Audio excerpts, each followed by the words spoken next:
Bienvenue à l'émission Ces messagers chez vous. Bonjour, bonsoir, shalom. Tout dépend à l'heure que vous nous suivez.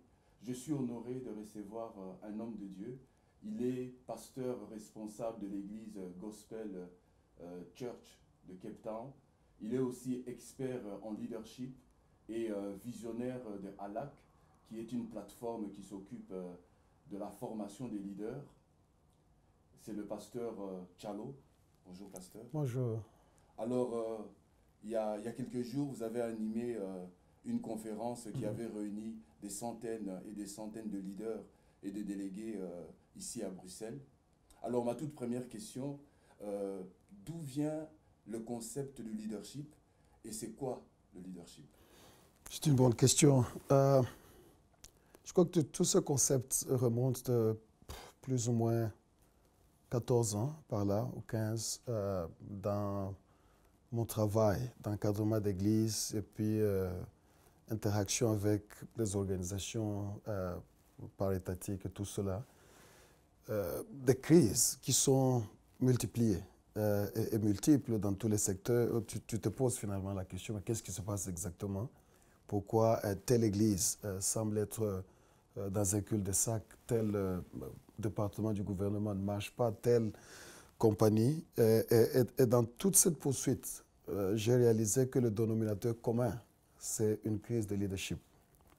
Alors, ce n'est pas l'absence de leaders, mais c'est l'absence de leaders de qualité qui est le dénominateur commun lorsque une organisation ne marche pas.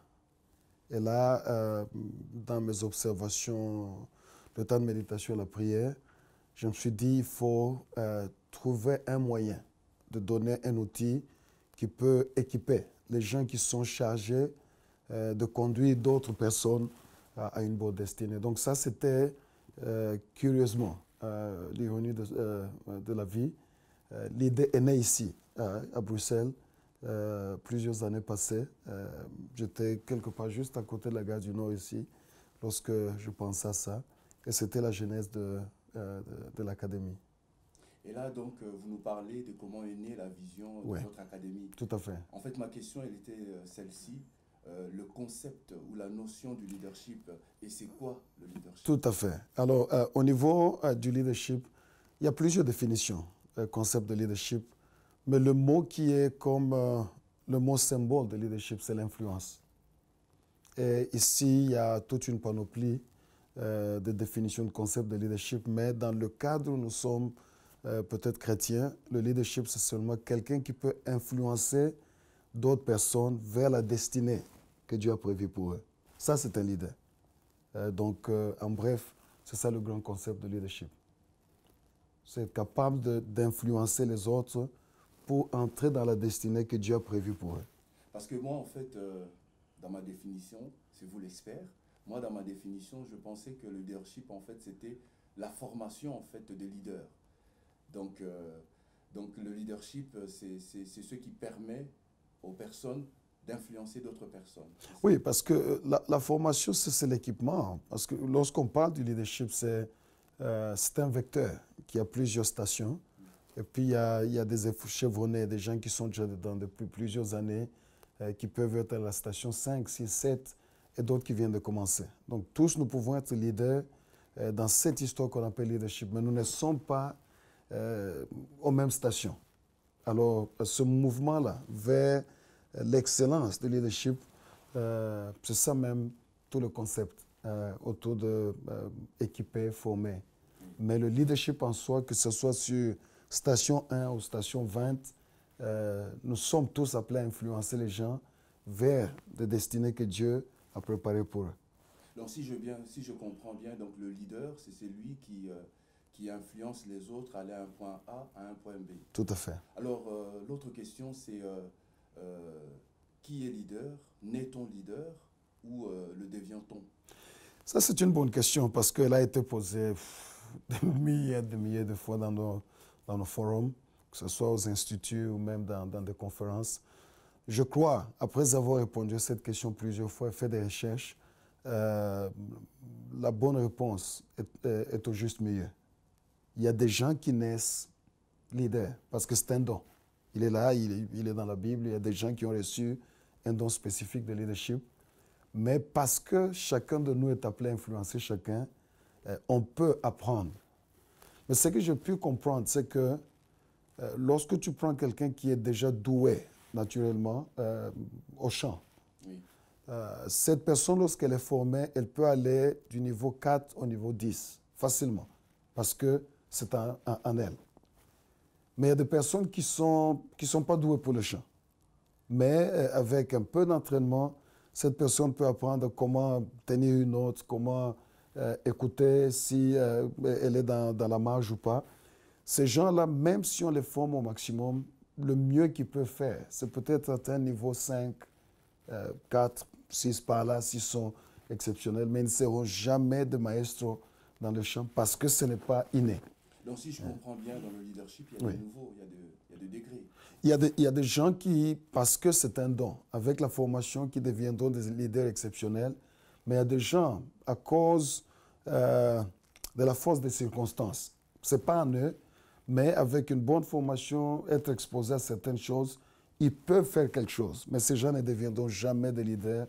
Est-ce que vous avez des exemples de personnes, d'abord, on va dire des leaders nés, et puis des leaders qui les sont devenus par circonstances? Bon, prenons des gens qui ont fait l'histoire du monde. Tu prends un gars comme Martin Luther King Jr. Ça, c'est un homme né leader. Parce que c'est un étudiant vers Boston qui faisait son doctorat. Il est tombé, il y avait une crise et tout cela, il fallait faire quelque chose. Et comme l'huile se lève au-dessus des eaux, l'homme se retrouve dans toute cette chaîne des gens qui étaient là depuis des années, dirigeant ces gens. Ça sont des leaders qui sont nés. Il y en a plusieurs, ce n'est pas seulement charisme, mais Gandhi de l'Inde, c'est l'opposé de Martin Luther. C'est un homme très effacé, tout cela. Mais la capacité de conduire les autres, ce n'est pas nécessairement lorsqu'on a le charisme, mais c'est la chose qu'il y a en nous. On peut être un leader très efficace, calme ou extroverti. Ça, ce n'est pas un problème. Mais il y a aussi plusieurs cas de gens qui ne sont pas nécessairement nés leaders, mais qui ont été formés, exposés aux leaders et qui ont essayé de le faire. Ça, on n'a pas de nom, mais ils sont plusieurs. Dans nos entreprises, dans nos familles, partout, ils sont là. Et comment peut-on développer son leadership, on va dire? Oui. Je crois, avec mon expérience, toute chose, particulièrement ici, nous sommes dans le sujet de leadership, il y a trois choses qui doivent être alignées pour tout développement, et surtout dans le contexte du leadership. Un, c'est ce qu'on appelle l'identification. Quelqu'un doit savoir qu'il y a la sémence dans cette personne. C'est ainsi qu'il est très important, comme on dit en anglais, cross-pollination, donc les gens qui s'entremêlent. Il y a toujours des gens chevronnés qui sentent il y a une histoire dans cet enfant, il y a une histoire dans ce jeune homme, il y a une histoire dans cette histoire. Et puis, on te tient au courant que peut-être il y a telle chose en toi. La deuxième chose, c'est les formations. Tel qu'à l'AC, nous enseignons des principes de leadership. Et là, c'est la compétence. Mais la troisième, je crois qui est la plus importante de toutes les trois dimensions, c'est on doit être exposé au leader pour être meilleur leader. Comme on dit, le faire aiguise le faire. Tout à fait. Parce que lorsqu'on veut être un leader de premier rang, il faut être au milieu des leaders de premier rang. Il n'y a pas un raccourci. Je me rappelle même d'une petite histoire que j'ai racontée plusieurs fois. Au Texas, il nous est dit qu'il y a une compétition de chevaux. Donc les gens qui amènent les meilleurs de leurs chevaux chaque année pour une compétition pour voir qui est le meilleur cheval de tous. Et ce monsieur a fait quelque chose de bizarre parce que chaque année, il amenait son âne. Il n'avait pas un cheval, il amenait son âne, il l'amenait à la compétition, mais pas pour participer, juste exposer l'âne. Première année, deuxième, troisième année, intrigué, un gars lui dit, mais c'est pas que c'est une compétition de chevaux. Il dit, oui, je sais, mais pourquoi tu amènes ton âne chaque année? Il dit, c'est pour aider mon âne à savoir qu'il y a plus à la vie que d'être un âne. Et moi, je crois que ça, c'est très important. Parce que lorsqu'on n'est pas exposé à plus que soi, on risque de croire qu'on est arrivé. Mais lorsqu'on s'expose à plus que soi, on se rend compte que j'ai encore un parcours à faire. Et c'est ainsi que c'est ça même le mot inspiration. Tirer le meilleur de quelque chose parce qu'on a été exposé à mieux. Donc c'est un peu ça. Oui. Et il y a une citation, je suppose que vous le connaissez, le docteur Miles Monroe. Il avait l'habitude de dire qu'une armée de brebis qui est dirigée par un lion battra toujours une armée de lions qui est dirigée par une brebis. Ouais. Donc vous avez raison de dire que le fer aiguise le fer, et il faut s'exposer aux grands leaders pour devenir soi-même un grand leader. un grand leader. Ouais. Et en fait, l'autre question, c'est quelles sont les erreurs que les leaders doivent éviter à tout prix? C'est pas. Peut-être qu'on peut en mentionner quelques-unes. Il y a des erreurs monumentales, comme je dis toujours, l'erreur du leader devient l'erreur principale. Donc on peut amener toute une nation, tout un pays, toute une famille dans un truc où la Bible dit lorsqu'un conducteur qui est aveugle conduit les autres, ils finiront par tomber dans une fosse. Ça, c'est juste mon propre carnet de leadership. La première erreur cardinale, c'est lorsqu'un leader croit qu'il a toutes les réponses à la vie, c'est un problème énorme. Parce que le leadership marche dans sa grande puissance, dans l'humilité. Lorsque le sens d'humilité disparaît, qu'on croit qu'on est arrivé, qu'on a toutes les réponses, on est dans de gros soucis en tant que leader. Parce qu'un leader, c'est un étudiant perpétuel. Et lorsqu'on croit qu'on connaît, psychologiquement, on arrête, on ne s'ouvre plus à d'autres possibilités. La deuxième erreur qui est probablement si proche que la première, c'est de conduire sans préparer la génération qui suit. Parce qu'on n'est pas éternel. Tu viens de mentionner Miles Monroe. J'ai vu des gens mourir, plusieurs, des milliers. J'ai fait plusieurs obsèques. Mais la mort de Miles, c'est sa femme, m'a secoué sérieusement. Parce que dans mon esprit, je me disais, c'est l'homme qui est au sommet de tout. C'est un homme qui a un impact mondial, ainsi de suite. Donc, dans mes repères, je ne voyais pas Miles mourir. Mais lorsque Dieu le prend, à 60 ans, je te dis, tous nous pouvons partir. Alors, lorsqu'on part et qu'on n'a pas en permanence des gens, comme tu as fait ici, je te vois, tu peux venir seul. À deux, nous faisons nos histoires, mais tu amènes deux jeunes gens pour qu'ils soient exposés à ce que tu fais, que lorsque, par telle ou telle autre chose, tu n'es plus capable de faire, il y a quelqu'un qui a observé papa pendant longtemps faire. Et il peut, peut-être avec quelques difficultés, mais se rattraper vite et continuer avec la vision. Moi, je crois que s'il faut classer en ordre de grandeur, ce sont les deux grandes erreurs pour moi à éviter à tout prix. C'est de croire qu'on est arrivé, qu'on connaît tout, et de conduire sans exposer les jeunes à ce qu'on fait pour avoir toujours dans ce tuyau-là des leaders qui émergent à tout moment.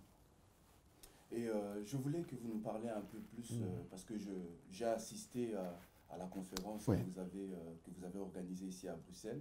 Je ne sais pas si c'était la 15e édition ou la 14e édition. Ouf, on a fait beaucoup. Ici à Bruxelles, pas nécessairement. On a fait en France, on a fait ici. Mais en général, c'est une machine qui fonctionne dans plusieurs pays. En fait, parce que vous avez mentionné quelque chose qui avait vraiment retenu mon attention. Vous avez dit que entre le leadership séculier et le leadership ecclésiastique, il n'y a pas vraiment une énorme différence. Non. Il n'y a que 10% de différence. Et j'aimerais vraiment que, parce que là, on s'adresse évidemment à un public chrétien, parce qu'on parle du leadership selon l'Église et selon les chrétiens, le leadership ecclésiastique. Alors j'aimerais que vous puissiez vraiment nous donner les 10% en fait qui distinguent le leadership séculier du leadership ecclésiastique. Très bonne question. Le leadership ecclésiastique, ce qu'il a de différent, la grande différence, c'est que nous poursuivons la cause de Dieu. Amen. Un point très, plus que toute autre chose. Les autres, c'est base. Il y a des investisseurs. Il faut leurs intérêts dedans. Il y a ceci, il y a cela.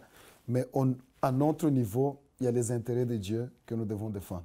C'est lui le grand patron et c'est son plan, c'est ses objectifs que nous poursuivons.